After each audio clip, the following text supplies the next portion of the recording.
اس کے خلاف کر رہے ہیں تو اس کا مطلب یہ ہم دوزخ میں جانے کی تیاری کر رہے ہیں اور اس میں ہمیشہ رہیں گے، اور ذلیل مہین، اللہ کہتا ہے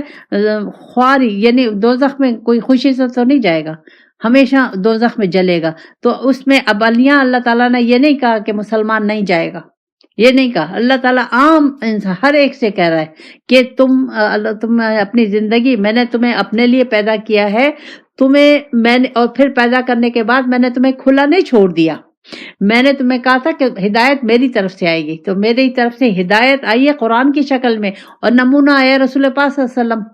اگر میں اس رسول پاک صلی اللہ علیہ وسلم کو اور اس ہدایت کو نہیں لے رہی تو میں اس کے خلاف جو بھی کام کر رہی ہوں اپنی زندگی، تو میں دوزخ میں جانے کی تیاری کر رہی ہوں، ہمیشہ اس میں رہوں گی۔ تو ہمیں اپنے اوپر ذرا غور و فکر کرنا چاہیے کہ ہم لوگ کیا کر رہے ہیں۔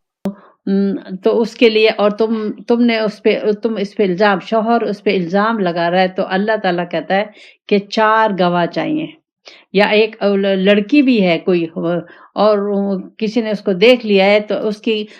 خالی دیکھنے سے بات نہیں بنے گی، بلکہ 4 گواہ لاؤ گے تو بات بنے گی۔ اور اگر 4 گواہ فَإِن شَهِدُوا فَأَمْسِكُوهُنَّ